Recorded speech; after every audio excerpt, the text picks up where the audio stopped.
Keesokan harinya, Maya memutuskan untuk meninggalkan desa dan mencari jawaban lebih lanjut di luar Tanjung Sari. Namun, rasa penasaran yang mendalam membuatnya kembali ke desa itu. Kali ini dengan niat untuk menggali lebih dalam mengenai legenda yang terdengar samar-samar dari percakapan warga sekitar. Setelah berkeliling di desa seharian, ia memutuskan untuk mengunjungi salah satu warung kecil yang ada di pinggiran desa, berharap bisa menemukan petunjuk lebih lanjut. Warung itu sederhana, dengan atap dari daun rumbia yang terlihat hampir roboh.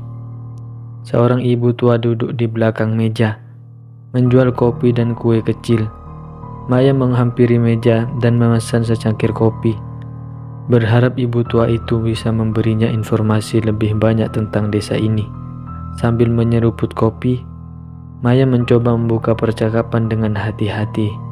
"Ibu tahu cerita tentang desa Tanjung Sari ini?" tanya Maya berusaha terdengar santai, meskipun perasaan takut masih menyelimutinya. Ibu tua itu menatapnya sejenak, lalu matanya beralih ke jendela, seperti sedang memikirkan sesuatu yang jauh di luar sana. Suasana sejenak menjadi hening, sebelum ibu itu membuka mulut. "Desa ini memang aneh," jawab ibu itu perlahan. "Banyak orang percaya bahwa Gunung Sinabung bukan hanya sekedar gunung biasa. Ada yang bilang ada roh penjaga yang melindungi desa ini. Roh itu sangat kuat, dan mereka menganggap bahwa gunung ini adalah tempat yang penuh dengan kekuatan mistis. Tapi roh itu juga punya aturan sendiri. Mereka akan melindungi desa ini selama orang-orang menghormatinya." Maya terkejut mendengar penuturan ibu tersebut. "Roh penjaga? Maksud ibu, apakah itu benar-benar ada?" Ibu tua itu mengangguk perlahan. Wajahnya berubah serius. "Itulah yang mereka katakan. Ada banyak cerita tentang orang-orang yang datang ke desa ini dengan niat buruk, atau yang tidak menghormati Gunung Sinabung. Katanya, roh itu tidak segan-segan mengutuk mereka, atau bahkan memanggil bencana alam yang tak terduga." Maya merasa ada yang ganjil dalam cerita itu. Jadi, apakah penduduk desa ini meninggalkan rumah mereka karena takut dengan roh penjaga itu? Ibu tua itu terdiam beberapa saat, lalu menjawab, "Mungkin, tapi ada yang lebih menakutkan dari itu. Sebelum mereka pergi, ada beberapa orang yang mencoba melakukan ritual tertentu untuk memanggil kekuatan dari gunung. Mereka ingin mendapatkan sesuatu, kekayaan, atau mungkin kekuatan yang lebih besar. Tapi ternyata kekuatan itu tidak bisa mereka kendalikan." Maya mendekat, semakin tertarik dengan cerita ibu itu. Ritual apa yang mereka lakukan? Ibu tua itu menatap Maya tajam. Itu bukan cerita yang bisa didengar oleh sembarang orang. Ritual semacam itu seharusnya tidak dibicarakan sembarangan. Namun, orang-orang yang mencoba berhubungan dengan kekuatan itu, mereka tidak pernah kembali dengan selamat. Desa ini, meskipun terlihat damai, sebenarnya punya sejarah yang sangat kelam. Maya merasakan sesuatu yang berat menggantung di udara. Jadi, apa yang sebenarnya terjadi di sini? Ibu tua itu menggelengkan kepala, kemudian berdiri dan menuju ke rak kayu di sudut ruangan. Ia mengambil sebuah buku tua yang tampaknya sudah sangat usang, kemudian meletakkannya di meja di depan Maya. "Ini," kata ibu itu, "adalah buku yang diwariskan turun-temurun di desa ini. Orang-orang yang tahu, mereka akan mengerti apa yang saya maksud. Namun, ingatlah, kamu tidak bisa mengganggu apa yang telah terjaga lama.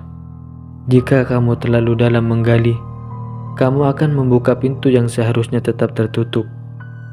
Maya menatap buku itu. Tangannya ragu untuk menyentuhnya. Namun, rasa penasaran mengalahkan keraguan yang ada. Dengan hati-hati, ia membuka halaman pertama buku itu. Beberapa kalimat pertama membuatnya terperangah. "Ketika tanah ini diganggu, ketika roh penjaga dipaksa untuk bangkit, maka bencana akan datang. Mereka yang berani mengambil lebih dari yang seharusnya akan dibayar dengan harga yang tidak ternilai. Kalimat itu berputar-putar dalam benaknya. Maya merasa ketegangan di sekelilingnya semakin menguat. Ia tidak tahu mengapa, tetapi ia merasakan bahwa setiap langkahnya di desa ini semakin membawanya ke dalam sesuatu yang lebih besar, sesuatu yang sangat berbahaya. Saya harus pergi, kata Maya dengan suara yang lebih rendah dari biasanya. Tapi saya akan kembali. Saya harus mencari tahu lebih banyak.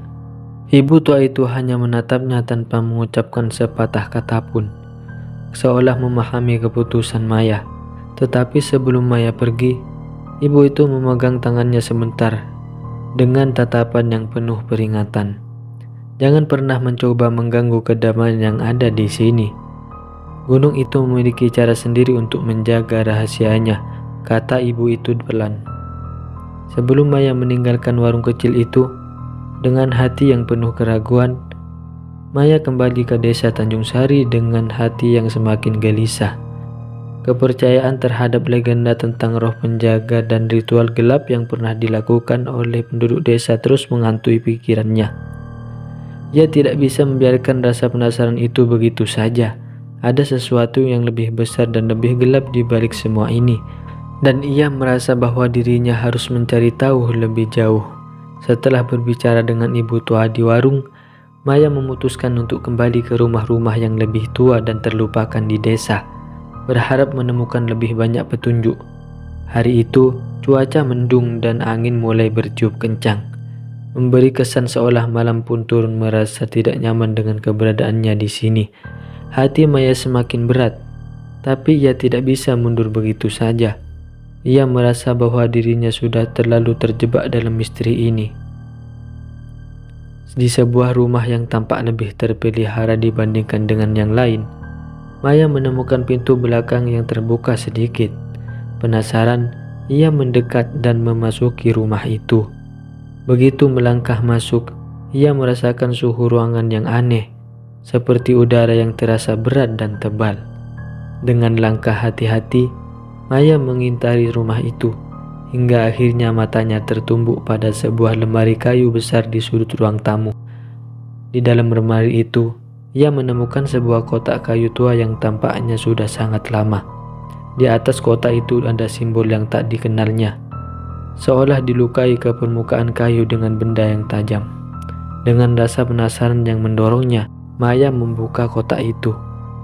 Di dalamnya terdapat beberapa dokumen tua yang sudah agak usang, serta beberapa benda kecil yang terbungkus kain hitam. Maya membuka salah satu dokumen itu dengan hati-hati.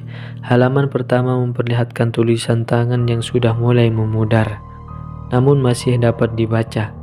Itu adalah catatan yang seperti ditulis oleh seseorang yang telah lama pergi. Maya membaca dengan seksama. Hari-hari semakin gelap. Kami sudah tidak bisa lagi menahan amarah Gunung Sinabung. Ritual yang kami lakukan telah membangkitkan sesuatu yang tak bisa kami kendalikan. Suara-suara di malam hari semakin keras. Mereka datang. Kami tidak bisa lari, tidak bisa bersembunyi. Jika ini adalah akhir kami hanya berharap roh penjaga tidak terlalu marah. Maya merasa tubuhnya merinding saat membaca kata-kata itu. Semua selama ini yang didengarnya tentang roh penjaga, kekuatan supernatural, dan ritual yang tidak boleh dilakukan, kini seakan menjadi nyata. Namun, ia tidak berhenti di sana. Ia membuka dokumen lainnya yang ditemukan di dalam kotak itu. Dan kali ini ada sesuatu yang lebih mengejutkan. Sebuah foto hitam putih terpampang di salah satu halaman, menunjukkan sekumpulan orang di sebuah altar dengan Gunung Sinabung yang terlihat jelas di latar belakang. Mereka tampak sedang melakukan semacam upacara. Salah satu dari mereka mengenakan pakaian adat tradisional dengan wajah yang tanpa khawatir dan penuh ketakutan. Maya merasa ada yang aneh dengan foto ini. Mereka tidak tampak sedang bersembahyang atau merasakan sesuatu. Sebaliknya, mereka tampak seperti orang-orang yang terpaksa melakukan sesuatu yang sangat buruk. Di bawah foto itu tertulis tanggal 10 Juni 1987.